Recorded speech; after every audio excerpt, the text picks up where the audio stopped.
भगवान शिव, जो परमेश्वर हैं, संहारक हैं और सनातन योगी भी हैं, वो हिंदू धर्म के दो सबसे बड़े महाकाव्यों रामायण और महाभारत में बहुत महत्वपूर्ण भूमिका निभाते हैं। हालांकि अक्सर उन्हें एक अलग तपस्वी के रूप में देखा जाता है, लेकिन शिव जी महान योद्धाओं और राजाओं के भाग्य को सीधे प्रभावित करते हैं। हमारे साथ जुड़ें और देखें कि कैसे शिव जी की उपस्थिति ने राम, अर्जुन और पूरी दुनिया की किस्मत को आकार दिया।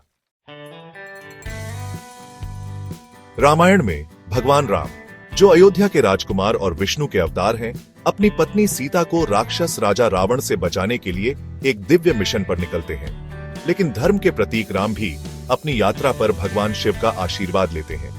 सबसे महत्वपूर्ण घटनाओं में से एक रामेश्वरम की है, जहां राम और उनकी सेना लंका जाने के लिए समुद्र पार करने की तैयारी करते हैं। युद्ध से पहले राम एक शिवलिंग स्थापित करते हैं और दिव्य शक्ति के लिए प्रार्थना करते हैं। रामनाथ स्वामी मंदिर के नाम से जाना जाने वाला यह पवित्र मंदिर आज भी शिव और राम के बीच गहरे संबंध का प्रमाण है। लेकिन जो बात और भी दिलचस्प है, वो है खुद रावण की शिव भक्ति। हालांकि रावण को अक्सर रामायण के खलनायक के रूप में देखा जाता है, लेकिन वो शिव जी के बहुत बड़े भक्त भी थे। कहा जाता है कि रावण ने एक बार अपने अहंकार में कैलाश पर्वत को उठाने की कोशिश की थी, लेकिन शिव जी ने अपने पैर के अंगूठे से ही उन्हें पहाड़ के नीचे दबा दिया। अपनी गलती का एहसास होने पर रावण ने शिव तांडव स्तोत्र के रूप में शिव जी की स्तुति गाई, जो एक बहुत ही शक्तिशाली भजन है। उनकी भक्ति से प्रसन्न होकर शिव जी ने उन्हें एक दिव्य तलवार और महान वरदान तो दिए, लेकिन अमृता की उनकी अंतिम इच्छा पूरी नहीं की। ब्रह्मांड के सबसे शक्तिशाली प्राणियों को भी शिव जी की कृपा की आवश्यकता थी, और यही सीख महाभारत में भी देखने को मिलती है। महाभारत में महान योद्धा अर्जुन, जो एक पांडव राजकुमार थे, जानते थे कि कौरवों को हराने के लिए उन्हें दिव्य हथियारों की जरूरत होगी। कृष्ण की सलाह पर वे हिमालय गए और शिव जी का आशीर्वाद लेने के लिए कठोर तपस्या की। लेकिन शिव जी भक्ति की परीक्षा लिए बिना कभी भी शक्ति नहीं देते। एक शिकारी का रूप धारण करके शिव जी ने जंगल में अर्जुन का सामना किया। उन दोनों ने एक ही समय पर एक जंगली सुअर पर तीर चलाए। दोनों के बीच एक भयंकर द्वंद्व शुरू हो गया।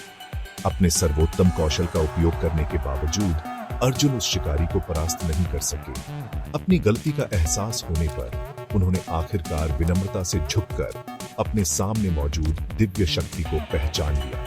अर्जुन की भक्ति से प्रसन्न होकर शिव जी ने अपना असली रूप प्रकट किया और उन्हें पाशुपतास्त्र प्रदान किया, जो अस्तित्व में सबसे शक्तिशाली हथियारों में से एक था। यह हथियार, जो शिव जी की ब्रह्मांडीय शक्ति से युक्त था, पूरी दुनिया को नष्ट करने में सक्षम बताया गया था। हालांकि कृष्ण ने अर्जुन को सलाह दी कि वे इसे कभी भी युद्ध में इस्तेमाल न करें, क्योंकि इसकी ऊर्जा मानव की समझ से परे थी। हालांकि शिव जी इन युद्धों में नहीं लड़ते हैं, लेकिन उनका प्रभाव निर्विवाद है। राम को आशीर्वाद देने से लेकर अर्जुन की परीक्षा लेने तक, रावण को नीचा दिखाने से लेकर महान योद्धाओं का मार्गदर्शन करने तक, शिव जी इन दिव्य कहानियों के पीछे एक मौन शक्ति बने हुए हैं। इस महान ब्रह्मांडीय नाटक में शिव जी शाश्वत साक्षी के रूप में खड़े हैं, परम गुरु, भ्रमों का नाश करने वाले और दिव्य संतुलन के रक्षक। एयूएम नमः शिवाय।